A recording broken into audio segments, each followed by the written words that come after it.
Breaking news. విశాఖలో ఒక ఎన్ఆర్ఐకి ఒక యువతి వల విసిరి అమెరికా నుంచి రప్పించి కిడ్నాప్ చేసి మోసం చేస్తున్న విషయానికి సంబంధించిన బ్రేకింగ్ న్యూస్ ఇది. అందుకే ఇన్స్టాగ్రామ్లో సోషల్ మీడియాలో తెలియని వారితో పరిచయం ఏర్పరచుకునేటప్పుడు యువతులైనా అమ్మాయిలైనా అబ్బాయిలైనా కొంచెం జాగ్రత్తగా ఉండండి. మిమ్మల్ని అమ్మాయిలు మోసం చేసే అవకాశం ఉంది, లేదా అబ్బాయిలు మోసం చేసే అవకాశం ఉంది. ఇక్కడ ఒక అమ్మాయి, విశాఖకు చెందిన ఒక అమ్మాయి ఎన్ఆర్ఐని మోసం చేసింది. ఆ అమ్మాయిని ఇప్పుడు మీరు ఆర్టీవీ స్క్రీన్ పైన చూస్తున్నారు.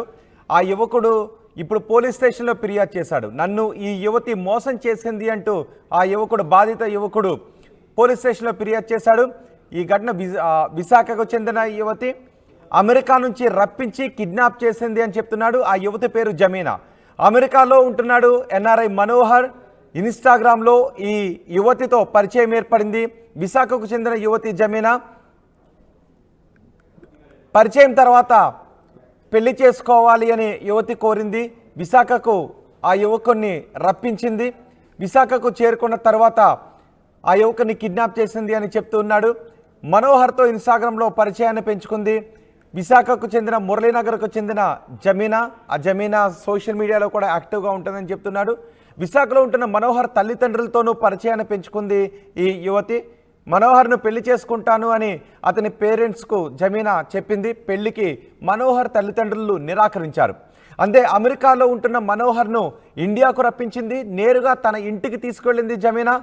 మత్తు పానీయం ఇచ్చి మనోహర్తో సన్నిహితంగా ఉన్నట్టుగా ఫోటోలు తీసింది జమీనా అని ఆ యువకుడు ఫిర్యాదు చేశాడు. ఆ తర్వాత తనను పెళ్లి చేసుకోవాలి అంటూ మనోహర్ను బ్లాక్మెయిల్ చేసింది అంటూ ఆమెపై కేసు పెట్టాడు. 5 లక్షల రూపాయలు ఖర్చు పెట్టి బలవంతంగా స్నేహితుల సమక్షంలో నిశ్చితార్థం చేసుకునే విధంగా నిశ్చితార్థాన్ని కూడా చేసింది. పెళ్లి చేసుకోకపోతే సన్నిహితంగా ఉన్న ఫోటోలు రిలీజ్ చేస్తాను అని మనోహర్ను బెదిరించింది ఆ యువతి అని మనోహర్ చెప్తున్నాడు. మనోహర్ను రోజుల తరబడి తన ఇంట్లో బంధించింది జమీనా అని చెప్తున్నాడు. అయితే ఎలాగోలా తప్పించుకుని ఈ నెల 4వ తారీఖున భీమిని పోలీస్ స్టేషన్లో మనోహర్ ఫిర్యాదు చేశాడు. జమీనా నుంచి ల్యాప్టాప్, ట్యాబ్, సెల్ ఫోన్లు, కారు స్వాధీనం చేసుకున్నట్టుగా తెలుస్తోంది. అయితే గతంలో కూడా పలువురిని ఇదే తరహాలో మోసం చేసి భారీగా డబ్బులు వసూలు చేసింది జమీనా అని చెప్తున్నారు. ఒకవేళ అదే నిజమైతే ఎవరైనా జమీనా బాధితులు ఎవరైనా ఉంటే ఇప్పుడు బయటకు వచ్చి వాళ్ళు పోలీసులకి ఫిర్యాదు చేయొచ్చు. జమీనా గతంలో కూడా కొంతమందిని ఇలా మోసం చేసి డబ్బులు గుంజిందని చెప్తున్నారు. అందులో వాస్తవం ఉందో లేదో తెలుసుకోవాల్సిన అవసరం ఉంది, ఎందుకంటే మహిళ కాబట్టి. సో ఎవరైనా జమీనా బాధితులుంటే ముందుకు, నేను సైతం అంటూ ముందుకు రావాలి, నేను బాధితులంటూ ముందుకు రావాలి అని జమీనా బాధితులు చెప్తున్నారు. జమీనా చేతిలో మోసపోయిన ఆ యువకుడు కూడా అదే చెప్తూ ఉన్నాడు. ఒకసారి జమీనా మోసం చేసిందంటూ ఫిర్యాదు చేసిన ఘటనకు సంబంధించి పూర్తి సమాచారం మా ప్రతినిధి శివరామకృష్ణ అందిస్తారు. శివరామకృష్ణ, అసలు ఏం జరిగింది ఈ కేసులో? పోలీసులు ఎటువంటి కేసు నమోదు చేశారు? జమీనా ఆ యువకుడితో పాటు, మనోహర్తో పాటు చాలామంది అబ్బాయిలను మోసం చేసింది అనే విషయంలో వాస్తవం ఉందా? ఎటువంటి ఆధారాలు ఉన్నాయి? రోహిత్, నిజంగా చెప్పాలంటే ఈ జాయ్ జమీనా, ఈ అమ్మాయి పేరు జాయ్ జమీనా కేసు నిజంగా విశాఖ వాసులకి ఆశ్చర్యాన్ని గురిచేస్తుంది. ఎందుకంటే ఈ అమ్మాయి ఇప్పటికే 3 పెళ్ళిళ్ళు, 4గురితో ఎంగేజ్మెంట్లు అయితే చేసుకుంది. అయితే ఈ కోణంలోనే ఈ మనోహర్ అనే ఆయన్ని ట్రాప్ చేసి ఈ ఇన్స్టాగ్రామ్లో అయితే పరిచయం అయ్యి, సోషల్ మీడియాలో పరిచయం అయ్యి, మొత్తానికి అమ్మాయి ఏం చేస్తుందంటే, మొత్తానికి అమ్మాయి ఏదో ఒక ఓయోలో రూమ్ బుక్ చేసుకోని కానీ, లేదంటే వేరే తను రెంట్ తీసుకున్న రూమ్లో కానీ ఆ మనిషిని అయితే తీసుకొచ్చి మొత్తం మంది ఇచ్చి ఈ నేకెడ్గా ఫొటోస్ అవి తీసి వాళ్ళకి మత్తులో ఉండి తెలియని దీనిలో ఉండడంతో నేకెడ్గా ఫోటోలు అవి తీస్తుంది. ఆ ఫోటోల తర్వాత బ్లాక్మెయిల్ చేస్తుంది, మనం పెళ్లి చేసుకోవాలంటది.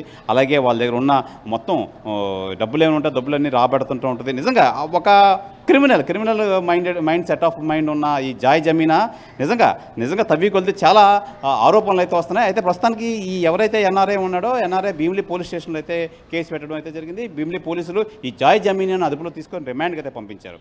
అయితే శివరామకృష్ణ, నిజంగా జనరల్గా ఇలాంటి పనికి మాలిన వెకిలి పనులన్నీ అబ్బాయిలు చేస్తారు, పురుషులపై చాలా అభియోగాలు వస్తుంటుంటాయి. కానీ ఇక్కడ నిజంగా మహిళ కాబట్టి కొంత పరిమితులకు లోబడి మాట్లాడుకోవాలేమో. నిజంగా ఇంత దారుణమైన పనులు చేసిందా అమ్మాయి? అంటే దానికి సాక్ష్యాలు ఉన్నాయా? యా రోహిత్, మీరు ఎలా ఆశ్చర్యానికి గురవుతున్నారో విశాఖ వాసులు కానీ తెలిసిన విషయం తెలిసిన ఎవరైనా చాలా ఆశ్చర్యానికి గురవుతున్నారు. నిజంగా ఒక అమ్మాయి ఇంత క్రిమినల్ నేచర్ ఉంటుందా, అసలు ఎంతమందిని మోసం చేయగలదా అని చెప్పి అందరూ ముక్కు మీద వేలేసుకునే పరిస్థితి అయితే విశాఖపట్నంలో ఏర్పడింది. నిజంగా పోలీసులు ఇంట్రాగేట్ చేస్తున్నారు అసలు ఈ అమ్మాయి ఇంకా ఎవరెవరిని ట్రాప్ చేసింది. అయితే రోహిత్, ఇక్కడ మనం చెప్పుకోవాల్సింది ఏంటంటే ఆశ్చర్యానికి ఇంకో విషయం గురవుతుంది. ఇందులో ఈ అమ్మాయి ట్రాప్ చేసిన వాళ్ళలో నేవీ, పోలీసులు, అలాగే పొలిటీషియన్స్ చాలామంది ఈ అమ్మాయి ట్రాప్లో అయితే ఉన్నారు. అయితే దీనికి పోలీసులు అయితే ఇంకెవరెవరు ఉన్నారు ఏంటి అని చెప్పి స్వయంగా బయటకు వస్తే కానీ ఈ అమ్మాయి విషయాలు బయటకు రావు. దయచేసి ఈ అమ్మాయిని అరెస్ట్ చేసి ఇంట్రాగేషన్ అయితే మేము చేస్తున్నాం. ఇలాంటి ఏవైనా ఎవరైనా పడితే మటు నిజంగా మాకు వచ్చి కంప్లైంట్ చేయండి అని చెప్పి పోలీసులు అయితే తెలియజేస్తున్నారు. ఏదైనా రోహిత్, ఇది నిజంగా ఆశ్చర్యానికి గురి చేస్తుంది.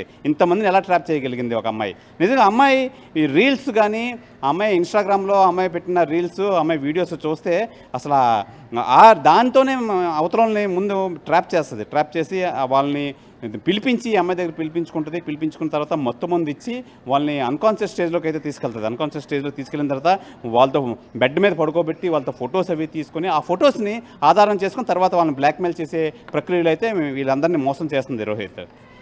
రైట్, ఇప్పుడు ఎటువంటి కేసులు నమోదు చేశారు? ఎఫ్ఐఆర్ నమోదు చేశారా అమ్మాయి పైన? అయితే ఎఫ్ఐఆర్ నమోదు చేసి రిమాండ్కి అయితే పంపించారు. చీటింగ్ కేసు అయితే పెట్టారు. ఇంకెవరైనా బాధితులు ఉంటారా, ఇంకా ఎవరైనా వస్తారని చెప్పి అయితే చూస్తున్నారు పోలీసులు. ఏదేమైనా ఆ అమ్మాయిని అయితే కస్టడీకి అయితే తీసుకున్నారు రోహిత్. రైట్, శివరామకృష్ణ, విశాఖలో ఒక యువతి మోసానికి పాల్పడిన ఘటన వెలుగులోకి వచ్చింది. జనరల్గా ఇలాంటి పనికిమాలిన వెకిలి పనులన్నీ అబ్బాయిలు చేస్తుంటారు, పురుషులు చేస్తుంటుంటారు. పురుషుల పైన ఇలాంటి అభియోగాలు వస్తుంటాయి. కఠినమైన చట్టాల కింద, కఠినమైన సెక్షన్ల కింద అబ్బాయిలను అరెస్ట్ చేస్తూ ఉంటుంటారు. కానీ అమ్మాయిలు ఇలాంటి పనులు చేశారు అంటే చాలా వరకు నమ్మశక్యం కాదు. కానీ విశాఖలో అలాంటి ఘటన చోటు చేసుకుంది. చాలామందిని నేవీకి చెందిన వాళ్ళను, పోలీస్ ఆఫీసర్స్ని కూడా మోసం చేశారు. నిజానికి ఇటీవల కాలంలో ఇలాంటి ఘటనలు చాలా బయటకు వస్తున్నాయి. కొంతమంది అమ్మాయిలు కూడా అబ్బాయిలు వచ్చి ఫిర్యాదు చేస్తూ ఉన్నారు. ఇన్స్టాగ్రామ్లో, సోషల్ మీడియాలో పరిచయమైన అమ్మాయిలు మాతో చాటింగ్ చేస్తూ ఉన్నారు. ఆ తర్వాత మమ్మల్ని న్యూడ్గా చాట్ చేయమని అడుగుతూ ఉన్నారు. చేసిన తర్వాత ఫోటోలు తీసుకుని డబ్బులు ఇవ్వాలని డిమాండ్ చేస్తున్నారు. లేకపోతే ఫేస్బుక్లో పోస్ట్ చేస్తూ ఉంటే అమ్మాయిలు బెదిరిస్తున్నారంటే కొంతమంది అబ్బాయిలు వస్తున్నారు, ఎవరికి కూడా చెప్పుకోలేకపోతున్నారు. కాబట్టి అమ్మాయిలు చేతిలో మోసపోకుండా ఉండాలి అంటే ఇన్స్టాగ్రామ్లో అమ్మాయిల చేతులు అబ్బాయిలు మోసపోకుండా ఉండాలన్నా, అబ్బాయిల చేతులు అమ్మాయిలు మోసపోకుండా ఉండాలి అన్నా ఇలా తెలియని వాళ్ళ చేతుల్లో, పైగా ఇన్స్టాగ్రామ్లో పరిచయం అయ్యే కొత్త వాళ్ళ విషయంలో జాగ్రత్తగా ఉండండి. ఇటీవలి కాలంలో మోసగత్తెలు కూడా తయారవుతూ ఉన్నారు. కాబట్టి అబ్బాయిలు కూడా కొంచెం జాగ్రత్తగా ఉండాల్సిన అవసరం ఉంది. ఇన్స్టాగ్రామ్లో ఒక ఎన్ఆర్ఐకి తన అందచందాలతో వల విసిరింది ఆ యువతి. విశాఖపట్నానికి చెందిన యువతి. అమెరికా నుంచి ఆ యువకుని రప్పించి కిడ్నాప్ చేసింది జమీనా. అమెరికాలో ఉన్న ఎన్ఆర్ఐ మనోహర్తో ఇన్స్టాగ్రామ్లో పరిచయం ఏర్పడింది. పరిచయం పెంచుకున్న తర్వాత విశాఖలో ఉంటున్న మనోహర్ తల్లిదండ్రులతో కూడా పరిచయాన్ని పెంచుకుంది. మనోహర్ని పెళ్లి చేసుకుంటాను అని మనోహర్ తల్లిదండ్రులకు చెప్పడంతో తల్లిదండ్రులు నిరాకరించారు. పెళ్లికి వద్దు అని చెప్పడంతో అమెరికాలో ఉంటున్న, విదేశాల్లో ఉంటున్న మనోహర్ను ఇండియాకి రప్పించింది. నేరుగా తన ఇంటికే రప్పించింది. తన ఇంటికి తీసుకుని వెళ్ళి అక్కడ మత్తుపానీయం ఇచ్చి మనోహర్తో సన్నిహితంగా ఉంటున్నట్టుగా ఫోటోలు తీసి ఆ తర్వాత మనోహర్ని బ్లాక్మెయిల్ చేసింది అని మనోహర్ చెప్తున్నాడు. తనని పెళ్లి చేసుకోవాలి అని బెదిరించి 5 లక్షల రూపాయలు ఖర్చు పెట్టి బలవంతంగా స్నేహితుల సమక్షంలో నిశ్చితార్థం కూడా జరిపించింది అని మనోహర్ తన ఫిర్యాదులో పేర్కొన్నాడు. ఒకవేళ పెళ్లి చేసుకోకపోతే ఆ ఫోటోలు సోషల్ మీడియాకు రిలీజ్ చేస్తాను అంటూ తనను బెదిరించిందని వాపోతున్నాడు. మనోహర్ను రోజుల తరబడి తన ఇంట్లో బంధించింది జమీనా. తప్పించుకొని ఈ నెల 4వ తారీఖున ఎలాగోలా పాపం తప్పించుకొని పోలీస్ స్టేషన్కి వెళ్లాల్సిన అగత్యం ఏర్పడింది మనోహర్కి. పోలీస్ స్టేషన్లో ఫిర్యాదు చేశాడు. జమీనా నుంచి ల్యాప్టాప్, సెల్ ఫోన్లు, కార్లు స్వాధీనం చేసుకున్నారు పోలీసులు. గతంలో కూడా పలువురిని ఇదే తరహాలో, కేవలం మనోహర్ను మాత్రమే కాదు మరికొంతమంది మగవాళ్లను కూడా ఈ జమీనా ఇలా మోసం చేసింది అని పోలీసులు గుర్తించినట్టుగా తెలుస్తోంది. మోసం చేసి భారీగా డబ్బులు వసూలు చేసింది జమీనా అని చెప్తున్నారు. జమీనా చేతిలో మోసపోయిన వాళ్ళు ఎవరైనా ఉంటే విశాఖపట్నం పోలీసులకు వెళ్ళి ఫిర్యాదు చేయండి. మీ విషయాలు చాలా గోప్యంగా ఉంచుతారు పోలీసులు. సో మోసపోయిన వాళ్ళు, అమ్మాయిల చేతిలో అబ్బాయిలు మోసపోయినా, అబ్బాయిల చేతిలో అమ్మాయిలు మోసపోయినా మీరు గోప్యంగా ఉంచాల్సిన అవసరం లేదు. ఇప్పుడు జమీనాని పోలీసులు అదుపులోకి తీసుకొని రిమాండ్కు తరలించినట్టుగా తెలుస్తోంది. ఇన్నరా మాంగళ్య షాపింగ్ మాల్ లా ఏం కొన్నా స్పాట్ గిఫ్ట్ ఇస్తుర్రంట. రండిగా మాంగళ్య షాపింగ్ మాల్ లో దసరా స్పాట్ గిఫ్ట్ పక్కా. ప్రతి 1000 రూపాయల కొనుగోలుపై ఖచ్చితమైన స్పాట్ గిఫ్ట్. ఈ ఆఫర్ అక్టోబర్ 1 నుంచి 11 వరకు మాత్రమే. మాంగళ్య షాపింగ్ మాల్, తెలంగాణ. ఇన్నరా మాంగళ్య షాపింగ్ మాల్ లా ఏం కొన్నా స్పాట్ గిఫ్ట్ ఇస్తుర్రంట. రండిగా.